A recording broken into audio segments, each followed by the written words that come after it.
iceberg shit. On my way, ching, ching, ching. 'Cause in your girl, I see myself. Wow. Baby, tell me what's the deal. Yes, it's your boy JMA. You know me. Welcome to another episode of Renovation with JMA. Just pull up at Home Depot. I'm going to build a sandbox for a little one so he can play. But as you guys notice, it's raining. So I'm going to buy the stuff that I need. Find another time when it's not raining to build a sandbox. This is Mother Nature, right? You gotta take what she gives you. So I'm gonna go in Home Depot, get the equipment that I need, and then get this project going on another day. That's so stay tuned.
As you guys notice, it's still raining, but I got what I need. I'm gonna have to put it in the garage until we have a nice sunny days so we can get the work done. Again, Mother Nature, she does whatever she wants, and there's nothing we can do about it.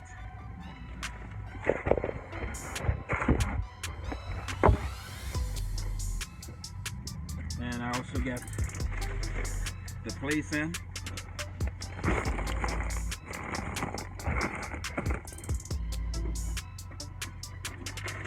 Full bag of that. It's heavy.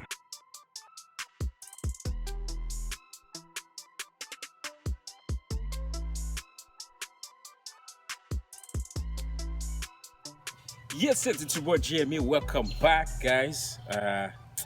Mother Nature decided to give us a beautiful day. It's not very sunny, but it's not raining. It did rain in the morning, like it was a little bit wet, but I took this time to basically build the box, as you can see behind me, inside the garage.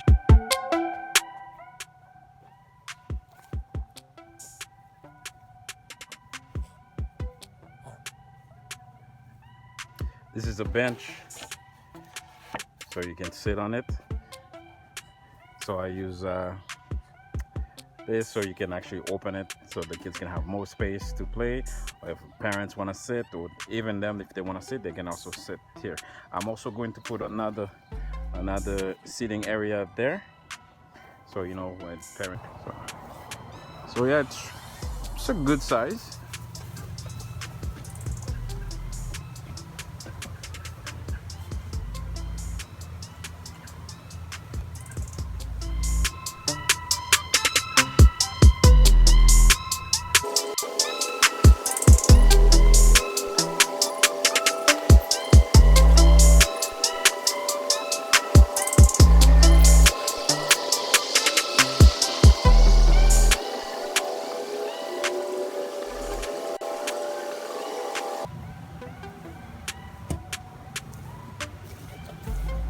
Also, by putting the sandbox, instead of keeping the sandbox level to the flat ground, when you dig it in, it create more stability around the corners, so the box won't move too much, right? Because the dirt eventually with it will pack it all around it, so it'll create more support inside and outside the sandbox. This material you also put under it, obviously, again, like I said, so we don't have any grass, weeds to go inside the sand and create, any moles, things like that. So this is great to put under it after you dig it.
This material you also put under it, obviously, again, like I said, so we don't have any grass, weeds to go inside the sand.